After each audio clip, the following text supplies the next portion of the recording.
to chuck on like Coldplay or Taylor Swift if I need just like a bit of chilling out. So yeah, all sorts, mainly electronic music though. Hamish Kerr, it's been an absolute pleasure to use again. Track. And best of luck for this World Championship season. Thank you very much. Cheers, guys. Yeah, from Hamish there, Harry and Ariana Doyle, available on BBC Sounds or wherever you get your podcasts. Live Athletics is on the 19th of July. We'll be at the London Stadium.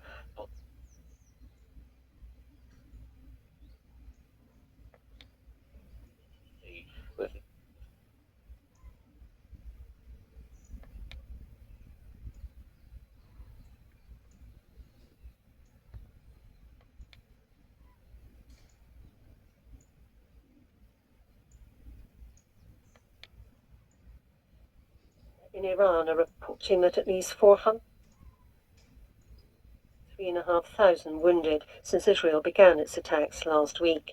As the two countries continue to fire missiles, Israel says it has assassinated another 3 top Iranian military officials.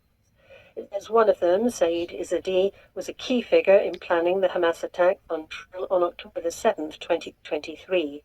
Buran Abbasi from BBC Persian has more details on the situation in Iran.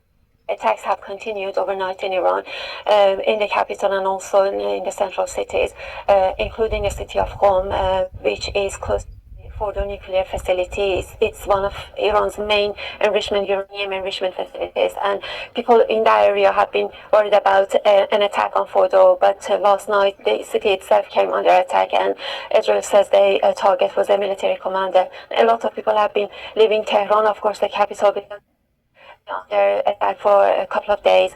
The Turkish president has said Israel's decision to attack Iran just before a new round of nuclear talks with the United States was a deliberate act of sabotage. Recep Tayyip Erdogan was speaking in Istanbul from the Organization of Islamic Cooperation. President Erdogan told delegates that Iran was facing what he called Israeli terrorism and government is the biggest.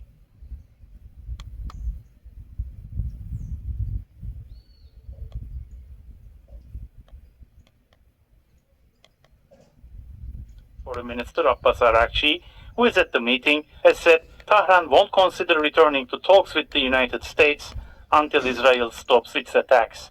The husband of the exiled Belarusian opposition leader Svetlana Tikhanovskaya has been freed from more than 5 years in jail.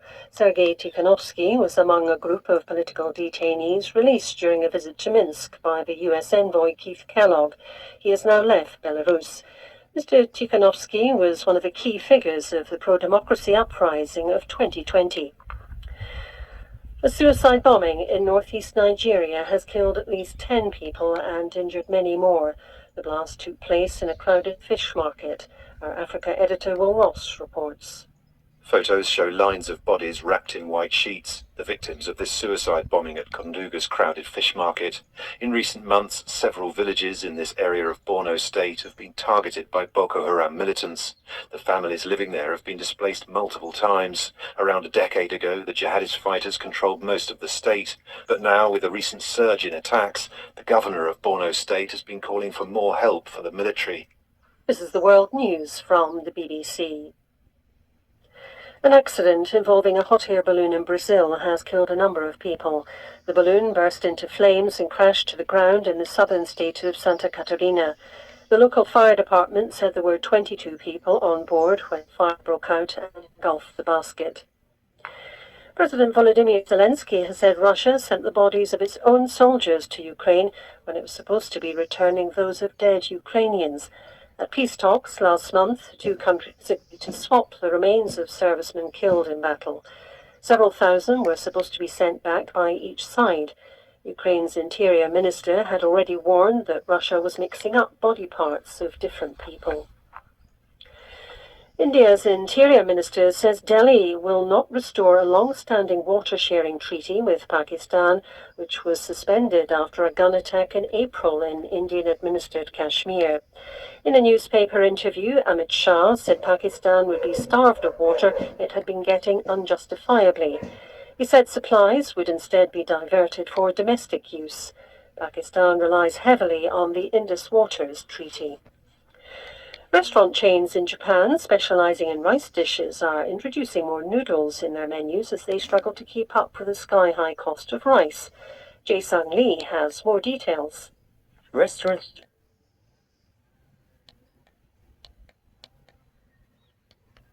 small chain Stadonia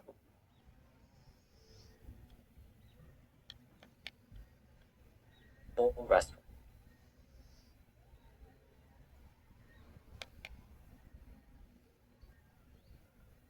To curb this, the government has released around 6 stock since March. Limited. And that's the latest from... That's Eileen McHugh and your Sports World on the BBC World Service. We're going back to Headingley. It is the second day of the first cricket test match between England and India. India making in their first innings 471. The last time we were with Henry Moran, a wicket had fallen in the first over of England's reply. Let's find out how they're getting on now. Henry's at Headingley. Well, they've ridden their luck a little bit. This partnership between Ollie Pope on 34 and Ben Duckett on 33, but they remain together out there in the middle, and England's deficit has just nudged past 400. They trail by 399. And that opening spell from Jasprit Bumrah under cloudy skies, we knew it was going to be tough for England. They did lose that wicket in the first over, but I think ultimately England will be reasonably satisfied with their day. They did see Rishabh Pant score an awful lot of runs, 134 he finished on, but to see India all out for 471, losing their final 7 wickets for just 41 runs, will feel like a decent result given the position that India were in coming into this day. And what a thrilling couple of days it has been so far to mark the start of this blockbuster series. We